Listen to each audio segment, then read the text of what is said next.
Hello friends, Jayashree किचनमध्ये आपलं स्वागत आहे. आणि आज आपण वन KGचा ब्लूबेरी फ्लेवरमध्ये डॉल केक बघणार आहे. त्यासाठी मी 8 इंचाचा टीन यूज करून हा स्पॉन्ज बनवून घेतलेला आहे व्हॅनिला प्रीमिक्सपासून. आणि हा 2 कप प्रीमिक्स यूज करून बनवलेला आहे स्पॉन्ज. त्यानंतर हा पूर्ण थंड झाल्यानंतर आयसिंग करायला घेतलेला आहे. त्यानंतर छान अशी क्रीम बीट करून घेतलेली आहे. त्यानंतर त्या स्पॉन्जचे 3 लेअर कट करून एक लेअर घेऊन टर्निंग टेबलवरती त्यावरती सिरप लावून त्यानंतर क्रीम लावून ब्लूबेरी क्रश स्प्रेड करून घेतलेला आहे. त्यानंतर पुन्हा सेकंड लेअर त्याच पद्धतीने सेकंड लेअरसुद्धा लावून घेतलेला आहे. आणि साईडून जे थोडे गॅप असतात ते फिलअप करून घेत आहे, कारण फर्स्ट वरची लेअर असते ती मध्ये ठेवलेली आहे. सॉरी. त्यानंतर सेकंड लेअरला सुद्धा सिरप लावून पुन्हा एकदा क्रीम घेऊन क्रीमचा लेअर देत आहे. त्यानंतर सेम प्रोसेसने ब्लूबेरी क्रशसुद्धा पुन्हा सेकंड लेअरला सुद्धा मी स्प्रेड करून घेणार आहे.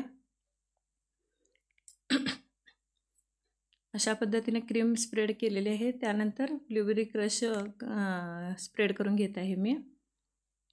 अशा पद्धतीनं सेम पद्धतीनं आपण चोको चिप्ससुद्धा मी यूज केलेले आहेत केकमध्ये. त्यानंतर पुन्हा तिसरा लेअर ठेवून घेतलेला आहे.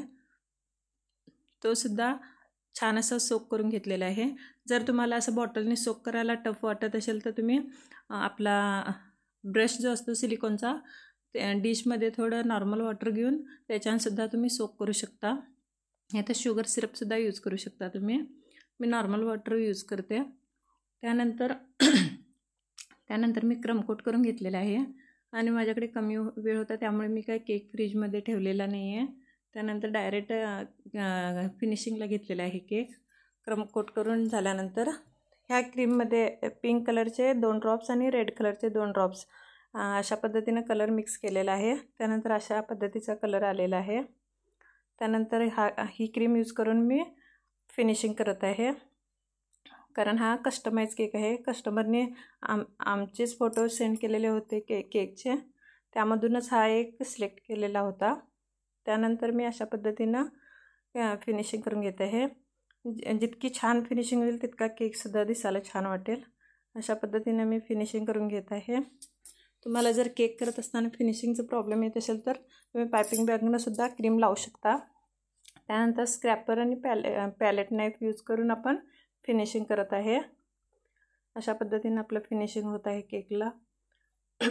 त्यानंतर मी राऊंड असं बेस घेतलेला आहे 1 KGसाठी. पुन्हा एकदा मी व्यवस्थित फिनिशिंग झाली नाही म्हणून पुन्हा एकदा मी स्क्रॅपर फिरवलेला आहे केकवरती. त्यानंतर बेसवरती केक ट्रान्सपोर्ट करून घेतलेला आहे मी.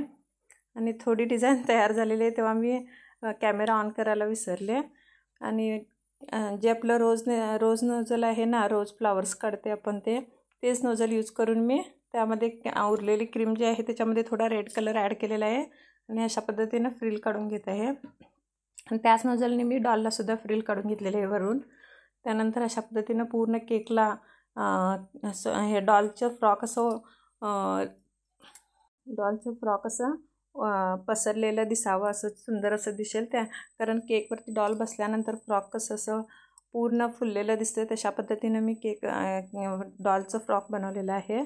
त्यानंतर सिल्वर स्प्रेसुद्धा केलेला आहे मी. आणि त्या फ्रॉकवरती थोडं लुक येण्यासाठी मी सिल्वर बॉल्ससुद्धा शुगर बॉल्स यूज करत आहे. एडिबल आहेत ते. त्यानंतर अशा पद्धतीनं मी थोडे सिल्वर बॉल आणि बारीक असे गोल्डनसुद्धा मी स्प्रिंकलर टाकत आहे. अशा पद्धतीनं आपला केक रेडी झालेला आहे. आवडला असेल तर प्लीज लाईक, शेअर आणि सबस्क्राईब करा. धन्यवाद फ्रेंड्स.